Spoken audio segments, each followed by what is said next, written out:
आज कहते ऋषियों, नारद जी ने कहा लेकिन यहाँ तो सब कुछ ऐसे कलयुग ने काली न धर्म मित्रेण धरयम बाध्यता धुना। कलयुग का मित्र उसने सबको बुद्धि को खराब कर दिया है। ध्यान रखना, अगर पाप का कोई कार्य होगा तो मेरी मैया उसे तुरंत करने की सोचेंगे, हाँ, और भगवान के कार्य में विचार बनाएंगे, सोचेंगे, इतनी आवाज है, सोचेंगे। राधे राधे। आज आचार्य सुखदेव जी महाराज कहते हैं, सूत जी महाराज कहते हैं, ऋषियों, आज नारद जी जब वृंदावन में गए तो वृंदावन में मेरी मैया क्या देखा नारद जी ने? मैया जी, नारद जी ने क्या देखा कि एक युवती रो रही है। और जब नारद जी वहां से जाने लगे तो उसने आवाज लगाई, भो भो साधु खिनम तिष्ठः, भो भो साधु खिनम तिष्ठः। अरे साधु रुक जाइए, रुक जाइए। आज नारद जी उस युवती के पास गए। उस युवती का नाम मेरी मैया भक्ति माता। क्या नाम है? वृंदावन में भक्ति रो रही है। अब तो नारद जी उनके पास गए। नारद जी ने और क्या देखा? उस युवती के पास में दो पुरुष पड़े हुए हैं और मूर्छा की अवस्था में पड़े हैं। ये कोई और नहीं, ये भक्ति के पुत्र हैं। एक का नाम है ज्ञान और दूसरे का नाम है वैराग्य। क्या नाम है? ज्ञान और वैराग्य, ये दोनों भक्ति के पुत्र हैं। आज भक्ति इनको देख देख करके रो रही है। नारद जी ने कहा, आप कौन हैं और आप रो क्यों रही हैं, दुखी क्यों हैं? ना भक्ति ने अपना परिचय दिया कि हे साधु, मुझे भक्ति कहते हैं। बोले भक्ति? बोले हाँ। बोले भक्ति, आप उदास रो रही हैं, क्या कारण है? भक्ति माता ने कहा कि हे नारद जी, लोग मुझे ही भक्ति कहते हैं। बोले उदास क्यों हैं, रो क्यों रही हैं, क्या बात है? भक्ति माता ने कहा, मेरे दुख का कारण केवल एक है। मेरे दुख का कारण केवल एक है। जो आप देख रहे हो ना, ये मेरे पुत्र हैं। ये मेरे पुत्र हैं और ये बूढ़े हो गए हैं, दोनों जर्जर हो गए हैं। अब तो भक्ति माता की बात सुनी, कहा कि यही मेरे दुख का कारण है कि भक्ति माता को नारद जी ने समझाया। मेरी मैया भक्ति माता से कहा, अरे भक्ति माता, आप तो स्वयं ज्ञानी हैं, आप विदुषी हैं, आप सब जानती हैं। अरे भक्ति माता, आप जहां पहुंच जाती हैं, आप जहां पहुंच जाती हैं वहां तो भगवान को आना ही होता है। हाँ, चाहे वो कसाई का घर हो, चाहे वो विदुरानी का घर हो, चाहे वो सबरी का घर हो, जहां भक्ति पहुंच जाती है वहां तो भगवान को आना पड़ता है, वहां तो भगवान को आना पड़ता है। बोलो राधे राधे। आज आचार्य सूत जी महाराज कहते हैं, ऋषियों, आज नारद जी महाराज भक्ति माता को समझाने लगे। अरे भक्ति माता, कौन किसका पुत्र, कौन किसकी माता? अरे यहाँ कोई किसी का नहीं होता। आप तो ज्ञानी हैं, आप तो विदुषी हैं, आप तो सब जानती हैं। और भक्ति माता, आप जहाँ पे भी होती हैं वहां तो भगवान को आना ही पड़ता है। हाँ, चाहे वो कसाई का घर हो, चाहे वो बिदरानी का घर हो, चाहे वो सबरी का घर हो, जहां पर भगवान भक्ति पहुंच जाती है वहां तो भगवान को आना ही पड़ता है। और आप दुखी हैं, नारद जी ने कहा आप दुखी मत होइए, आप दुखी मत होइए। नारद जी से कहा देखो नारद जी, मेरे दुख का कारण मेरे पुत्र हैं, मेरे दुख का कारण मेरे पुत्र हैं। आपने कभी ऐसा देखा ना होगा, ना कभी सुना होगा कि माँ तो हो जाए जवान, हाँ, माँ हो जाए 20 वर्ष की और बेटा हो जाए 80 वर्ष के। आपने कभी ऐसा देखा है, सुना है कि माता हो जाए 20 वर्ष की और बेटा हो जाए 80 वर्ष के? आपने ऐसा सुना है कभी? लेकिन ऐसा भक्ति के साथ में हो रहा है वृंदावन में। भक्ति माता हो गई है परम जवान, तरुण हो गई है, और पुत्र जो है वो जर्जर हो गए हैं, बूढ़े हो गए हैं और मूर्छित हो गई मेरी मैया। आज भक्ति माता नारद जी को कहने लगी यही मेरे दुख का कारण है, आप मेरे दुख का नाश कीजिए, कोई ना कोई उपाय करिए। मेरी मैयाओ, जिस चीज के ग्राहक कम हो जाएं उसको सस्ते में बेचना पड़ता है। और वृंदावन में ज्ञान वैराग्य को कोई पूछता नहीं है। जिनको थोड़ा सा ज्ञान हो जाए ना तो वो बिना पंख के ही फड़फड़ाने लग जाते हैं। हाँ,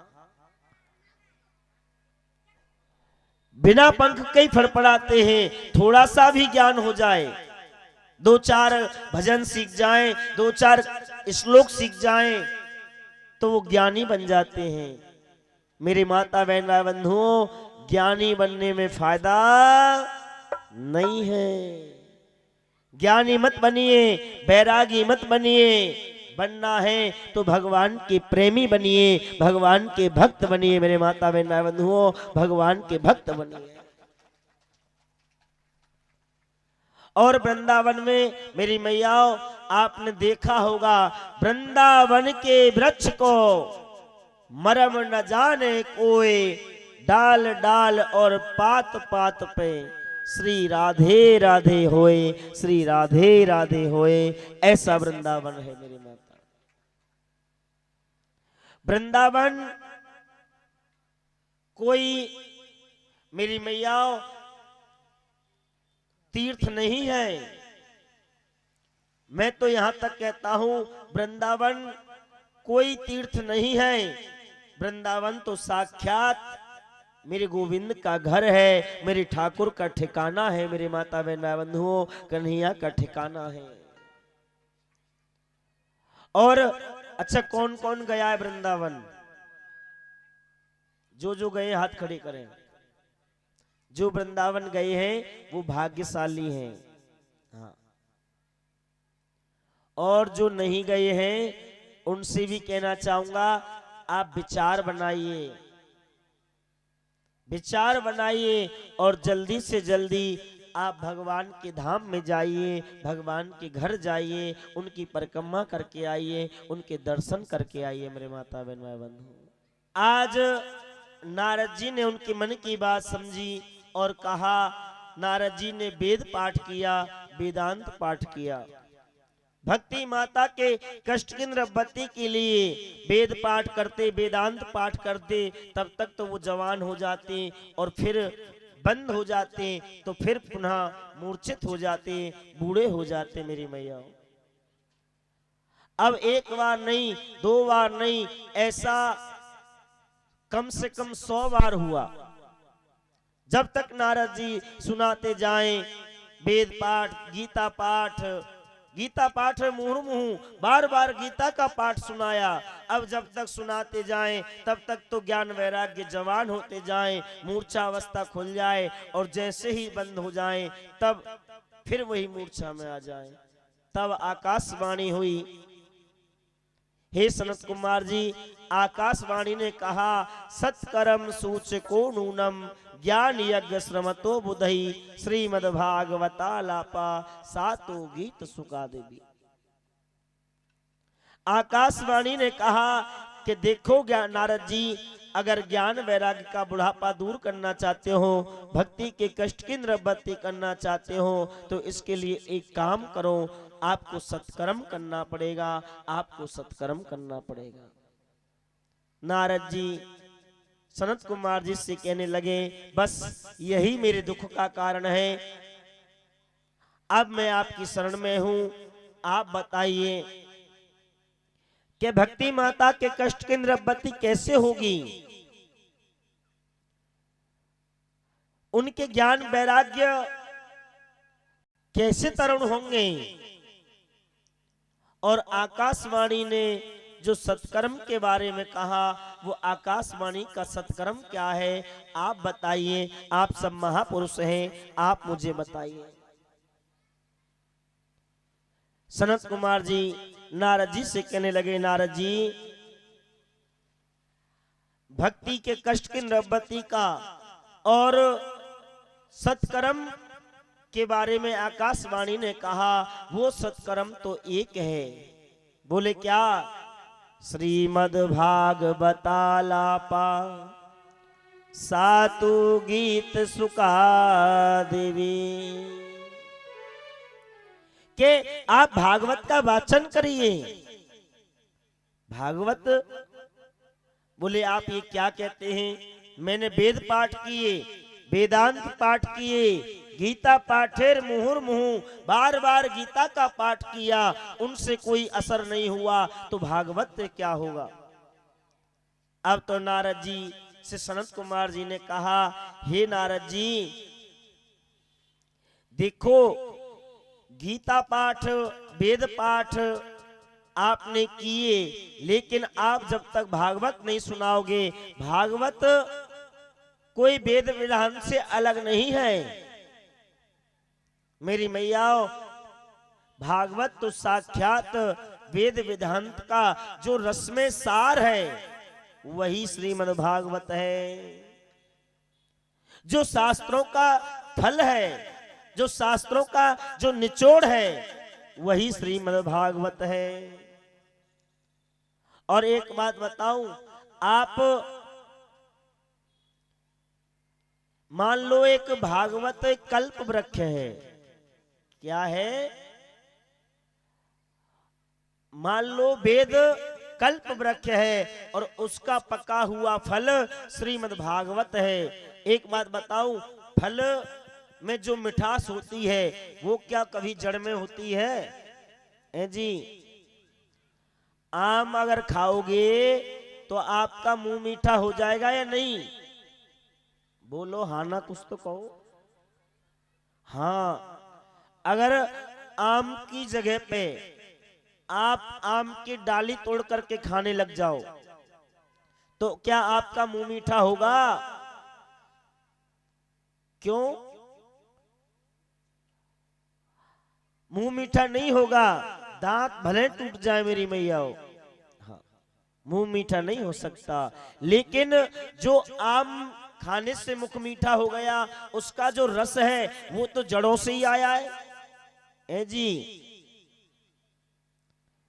आम खा रहे तो मुंह मीठा हो रहा है, और आम की जगह डाली तोड़े के खाएं तो दांत टूट सकते हैं मेरे माता बहन भाई बंधुओं। लेकिन जो रस है वो तो जड़ों से ही आया है, डालियों से ही आया है आम में। तो नारद जी वेद वेदांत साक्षात कल्प वृक्ष है और उनका पका हुआ फल श्रीमद् भागवत है। बोले अच्छा, आपने इतना सुंदर भागवत को बता दिया, इतना सुंदर ग्रंथ कह दिया, अब इसमें गुठली है, छिलका है, कोई समझदार व्यक्ति फल में गुठली छिलका थोड़ी खाता है। तो सनत कुमार जी ने कहा, नारद जी इसमें कहीं पे गुठली नहीं है, कहीं पे छिलका नहीं है, इसमें तो एकदम अमृत रस भरा हुआ है, अमृत रस भरा हुआ है मेरे माता बहन भाई बंधुओं। ऐसा भागवत सुंदर ग्रंथ है। आज नारद जी ने कहा ठीक है, तो ऐसा है आपको वृंदावन चलना पड़ेगा, क्योंकि भक्ति माता अपने पुत्रों के साथ में वृंदावन में है। सनत कुमार जी ने कहा ऐसा है नारद जी, भक्ति माता को निवेदन करो कि आप थोड़ा सा आगे आए और हम थोड़ा सा नीचे चलेंगे और बीच में मिल जाएंगे, बीच में मिल जाएंगे। अब तो भक्ति माता को निवेदन किया, हे भक्ति माता आप वृंदावन से थोड़ा आगे चल करके आओ और हम बद्रीनाथ से नीचे आ रहे हैं, बीच में मिलेंगे। बीच पड़ता था हरिद्वार। बीच क्या है? हरिद्वार। अब तो नारद जी हरिद्वार में आ गए, गंगा जी के तट पर, और कथा प्रारंभ कर दी महाराज।